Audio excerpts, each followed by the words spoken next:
होता क्या है कि आप जब राजभवन में शपथ ले लिए, महामहिम राज्यपाल ने आपको शपथ दिला दी, जी, तो उसके बाद लोग जनरली में कैबिनेट की बैठक करते हैं। भले 2 मंत्री हों या 3 मंत्री हों, एक औपचारिकता है कि कैबिनेट की बैठक होती है और कोई महत्वपूर्ण निर्णय लेना हो तो लिए, वरना चलिए बातचीत हो गई, एक रस्म अदायगी जो है हो जाती है। और शपथ ग्रहण के कुछ घंटे के बाद ही जो है मंत्रियों के बीच विभागों का बँटवारा भी कर दिया जाता है, जिसकी आधिकारिक घोषणा मीडिया के ज़रिए लोगों तक पहुँचा दी जाती है। जी, लेकिन इस बार जब से ये सरकार बनी है, क्या राजभवन में शपथ हुआ और फिर सभी अपने-अपने आवास की ओर निकल गए। कैबिनेट की बैठक दूसरे दिन होती है। संदेह वहीं से शुरू होता है। अब उसके बाद देख लीजिए कि अभी तक मंत्रियों के विभागों की घोषणा नहीं हुई है। सारे मंत्री ऐसे ही घूम रहे हैं। या तो अपने शुभचिंतकों से वो गुलदस्ता स्वीकार कर रहे हैं या अपने आवास में बैठे हुए हैं या जयंती पुण्यतिथि के कार्यक्रम में जाके माल्यार्पण कर रहे जी, हैं। ठीक है, मुख्यमंत्री जी अपना प्रशासनिक कामकाज देख रहे हैं, चूँकि ऐसा माना जाता है और ऐसी व्यवस्था है कि जब कोई विभाग किसी मंत्री के पास ना हो, तो वो सारे विभाग मुख्यमंत्री के पास होते हैं और मुख्यमंत्री ही उस पर नीतिगत निर्णय लेते हैं। तो इस वक़्त तो उस व्यवस्था के तहत देखिए तो माननीय मुख्यमंत्री ही सारा काम कर रहे हैं। जी।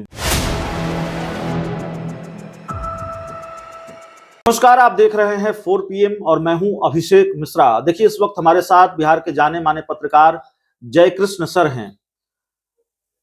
कई दशक से पत्रकारिता कर रहे हैं और जाहिर तौर पर जब कई दशकों की पत्रकारिता का अनुभव है, तो फिर जिज्ञासा ये जानने की है कि आज जो बिहार में हो रहा है और एनडीए की सरकार में हो रहा है, वो अपने कई दशकों की पत्रकारिता में क्या इन्होंने देखा है। हमारा अनुभव तो कम हो सकता है, हमने इतने दशकों तक पत्रकारिता नहीं की है, लेकिन क्या इन्होंने अपने इन दशकों की पत्रकारिता में देखा है, इतने सालों की पत्रकारिता में देखा है। मंत्री बन गए, मुख्यमंत्री ने शपथ ले ली, विभागों का बंटवारा नहीं हुआ है। तो इंटरव्यू की शुरुआत या बातचीत की शुरुआत इसी से करते हैं। सर, क्या वाकई आपने देखा है कभी इस तरह का? हो सकता है मुझे याद ना हो, ऐसी कोई घटना हुई हो। ये देखिए ये अजीबो-गरीब प्रसंग है और आम लोग भी अब इसको मज़ाक के रूप में ले रहे हैं। जी, होता क्या है कि आप जब राजभवन में शपथ ले लिए, महामहिम राज्यपाल ने आपको शपथ दिला दी, जी, तो उसके बाद लोग जनरली में कैबिनेट की बैठक करते हैं। भले 2 मंत्री हों या 3 मंत्री हों, एक औपचारिकता है कि कैबिनेट की बैठक होती है और कोई महत्वपूर्ण निर्णय लेना हो तो लिए, वरना चलिए बातचीत हो गई, एक रस्म अदायगी जो है हो जाती है। और शपथ ग्रहण के कुछ घंटे के बाद ही जो है मंत्रियों के बीच विभागों का बँटवारा भी कर दिया जाता है, जिसकी आधिकारिक घोषणा मीडिया के ज़रिए लोगों तक पहुँचा दी जाती है। जी, लेकिन इस बार जब से ये सरकार बनी है, क्या राजभवन में शपथ हुआ और फिर सभी अपने-अपने आवास की ओर निकल गए। कैबिनेट की बैठक दूसरे दिन होती है। संदेह वहीं से शुरू होता है। अब उसके बाद देख लीजिए कि अभी तक मंत्रियों के विभागों की घोषणा नहीं हुई है। सारे मंत्री ऐसे ही घूम रहे हैं। या तो अपने शुभचिंतकों से वो गुलदस्ता स्वीकार कर रहे हैं या अपने आवास में बैठे हुए हैं या जयंती पुण्यतिथि के कार्यक्रम में जाके माल्यार्पण कर रहे जी, हैं। ठीक है, मुख्यमंत्री जी अपना प्रशासनिक कामकाज देख रहे हैं, चूँकि ऐसा माना जाता है और ऐसी व्यवस्था है कि जब कोई विभाग किसी मंत्री के पास ना हो, तो वो सारे विभाग मुख्यमंत्री के पास होते हैं और मुख्यमंत्री ही उस पर नीतिगत निर्णय लेते हैं। तो इस वक़्त तो उस व्यवस्था के तहत देखिए तो माननीय मुख्यमंत्री ही सारा काम कर रहे हैं। जी, 2-2 डिप्टी सीएम हैं, बाकी मंत्री हैं, किसी के पास कोई काम नहीं है। तो लोग यह नहीं समझ पा रहे हैं कि जब जैसे शादी-विवाह भी होता है, तो सारी चीज़ें विवाह से पहले तय कर ली जाती हैं, कि क्या कुछ करना है, क्या कुछ नहीं करना है, जो भी चीज़ें हैं। जी, तो इसी तरीके से जब सरकार का गठन होता है, तो उससे पहले तय हो जाती है कि अगर गठबंधन की सरकार है, तो किस दल को कितने मंत्री की कुर्सी दी जाएगी, किसको कौन-सा विभाग दिया जाएगा।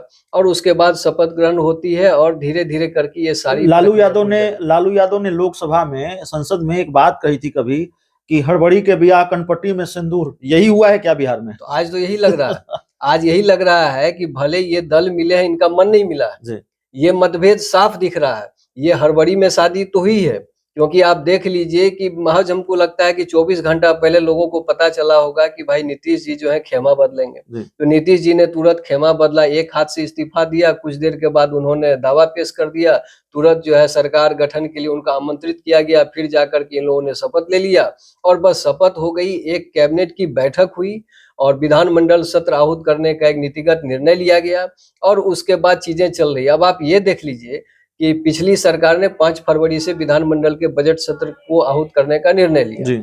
इस सरकार ने पहले क्या कहा कि भाई 10 तारीख से होगा, बदल दिया उस डेट को। चलिए भी ठीक है, अपनी सुविधा से चीजें होती हैं। फिर हुआ कि नहीं, अब 12 तारीख से होगा। तो मतलब अपने ही निर्णय पर पुनर्विचार किया जा रहा है। इसका मतलब है कि तालमेल का घोर अभाव है। अब ये तालमेल क्यों बिगड़ रहा है? हो सकता है कि जितनी जल्दबाजी में लोगों ने आपस में संबंध बनाया, तो इसमें क्या क्या कठिनाइयां आ सकती, इस पर आपस में विचार विमर्श नहीं किया। अब किस वजह से हड़बड़ी थी, क्यों एक दूसरे के गठबंधन को तोड़ करके लोग जुड़े? तो अगर शुरुआत ऐसी है तो महज 1-2 महीने के बाद मैं समझता हूँ अगले महीने लोकसभा चुनाव की अधिसूचना जारी हो जाएगी। तो ये लोग कैसे क्या करेंगे, ये देखने की अभी बात तो है। सीट बंटवारा बाकी है, सब कुछ बाकी है। और जब मंत्रियों के बीच विभागों का बंटवारा ही नहीं हो पा रहा है तो फिर नया जो मंत्रिमंडल विस्तार होना है फिर से, उसकी बात क्या कही जाए? अब आप सोचिए कि आज 2 फरवरी है और आप 12 फरवरी से जो है विधानमंडल का बजट सत्र बुलाए हैं, मंत्री घूम रहे हैं। भाई विधानमंडल सत्र ठीक है, छोटा ही सत्र है, लेकिन इसमें जो है सरकार की भूमिका महत्वपूर्ण होती है। इस हाउस में विश्वास मत हासिल किया जाना है, उससे पहले राज्यपाल का अभिभाषण होगा, फिर बजट प्रक्रिया पूरी की जाएगी, उसके बाद क्वेश्चन आवर होता है।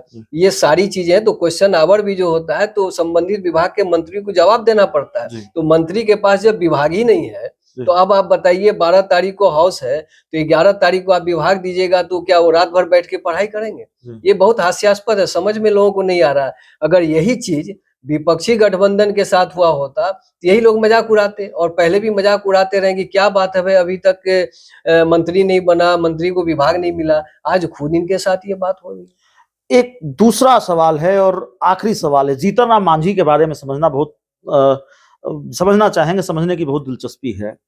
क्या जीतन राम मांझी की वजह से ये सरकार जा सकती है? जीतन राम मांझी बिहार की सरकार को गिरा सकते हैं आगे, अगर अभी न तो सही, आगे क्या इसकी संभावना है? जीतन राम मांझी 2 मंत्री पद मांग रहे हैं, उनके विधायकों की संख्या बहुत महत्वपूर्ण है, और मुझे ठीक से जानकारी हो तो 128 की संख्या है एनडीए के पास, जिसमें जीतन राम मांझी के 4 विधायक हैं। अगर वो अलग हो जाएंगे तो लालू यादव के लिए खेल करना आसान हो जाएगा, और इसीलिए जीतन राम मांझी शायद बार्गेन भी कर रहे हैं कि नहीं, हमको 2 मंत्री पद मिलना चाहिए। तो आने वाले दिनों में क्या ये संकट इस सरकार के सामने होगा कि जीतन राम मांझी ने अगर खेमा बदला, पाला बदला, जो कि वो बदलते रहे हैं कई बार समय दर समय, तो फिर खतरे में सरकार है अभी?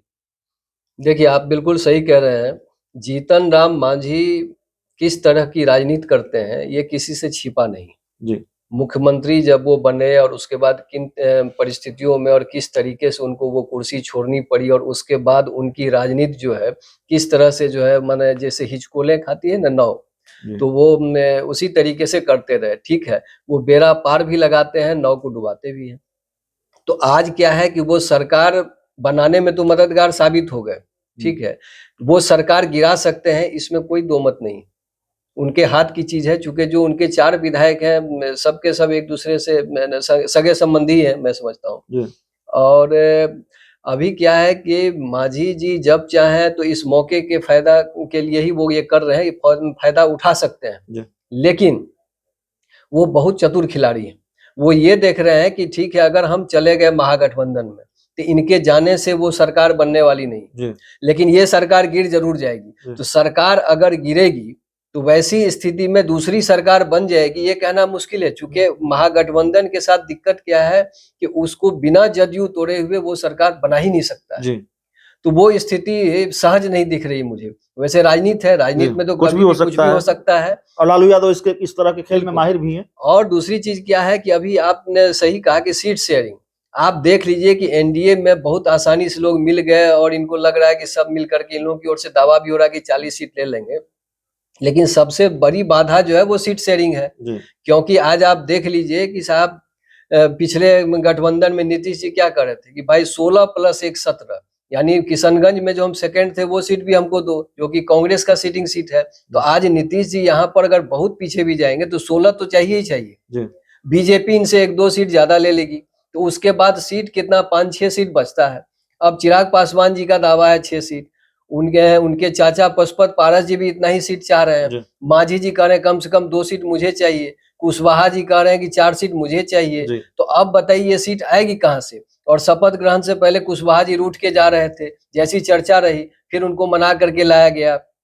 ये चिराग जी को जो है चार्टर प्लेन से जेपी नड्डा जी लेकर के आ गए। इधर मांझी जी पोस्टर लगा दिए कि भाई मांझी जो चाहेगा वही होगा। तो ये जो छोटे दल ही सही, लेकिन बीजेपी और जदयू को ये दिखा रहे हैं कि आगे की राह आसान नहीं है। इसलिए चुनौतीपूर्ण स्थिति है और कुछ भी हो सकता है इस जी, राजनीति में। तो कुछ भी हो सकता है। जीतन राम मांझी सरकार गिरा देंगे क्या? ये सवाल भी बड़ा महत्वपूर्ण है। जिस तरह से उनके अंदाज और मिजाज अब थोड़े आक्रामक होते हुए नजर आ रहे हैं, और जीतन राम मांझी का जो इतिहास रहा है, उनका जो बैकग्राउंड रहा है, इस तरह के खेल वो पहले कर चुके हैं। तो फिलहाल चलिए इस रिपोर्ट में, इस चर्चा में इतना ही। बहुत बहुत धन्यवाद।